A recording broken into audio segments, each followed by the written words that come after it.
દિનેશભાઈ રેગેરે. હાર બારોટ માનવી પિયુષ કુમાર.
અભિશાપ સમાન છે.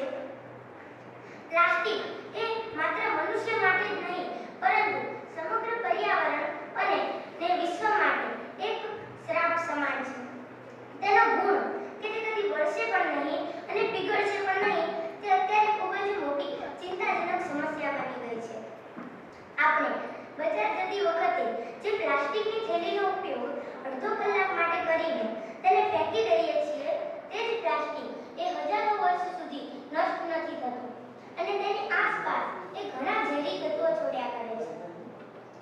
સુજેન ફ્રિંકલે તેમના એક પુસ્તકમાં જણાવ્યું છે કે આપણે 24 કલાકમાં જેટલી પણ વસ્તુઓનો ઉપયોગ કરીએ છીએ જે રીતે કે ટૂથબ્રશ અને ટોયલેટ સીટ તેના જેવી ને જેવી કુલ 196 વસ્તુઓ એ પ્લાસ્ટિકની બનેલી છે. અત્યારે જો કોઈ સૌથી મોટી સમસ્યા હોય તો તે છે પ્લાસ્ટિકનો વિઘટન. જો આપણે તેને બાળી દઈએ તો તેના આસપાસ પર્યાવરણમાં ઘણા ઝેરી તત્વો છોડે છે. જો આપણે પ્લાસ્ટિકને દાટી દઈએ તો તે હજારો વર્ષ સુધી નષ્ટ નથી થતું અને તેમનું તેમ જ રહે છે. તેની આસપાસ તે ઘણા ઝેરી તત્વો છોડે છે. જો આપણે તેને દરિયામાં પણ ફેંકી દઈએ તો તે દરિયાના પાણીને તો પ્રદૂષિત કરે જ છે પણ તેની સાથે સાથે તે દરિયામાં રહેલી જીવસૃષ્ટિને પણ ખૂબ જ નુકસાન પહોંચાડે છે.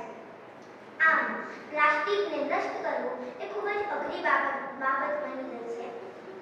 જો આપણે તેને નષ્ટ કરવું હોય તો તેના પર કોઈ પ્રતિબંધ અથવા દંડ લગાવ્યા કરતાં વધુ જરૂરી તો એ છે કે આપણે લોકોમાં તેને નષ્ટ કરવા વિશે વધુમાં વધુ જાગૃતતા ફેલાવી. આથી જ આપણા પર્યાવરણ, પૃથ્વી અને સમગ્ર માનવ જીવન પ્રત્યે આપણી જવાબદારી છે કે આપણે ઓછામાં ઓછા પ્લાસ્ટિકનો ઉપયોગ કરીએ અને પર્યાવરણને પ્રદૂષિત થતા બચાવીએ. અંતે હું એક પંક્તિ બોલીને મારી વાણીને પૂર્ણ કરીશ કે પ્લાસ્ટિકનું નથી કોઈ મહત્વ, મિટાવી દઈએ તેનું આખું અસ્તિત્વ, અસ્તુ. હવે માળી પ્રિન્સી દિનેશભાઈ, એના પછી માળી ક્રિશા દિનેશભાઈ. હાલ માળી પ્રિન્સી.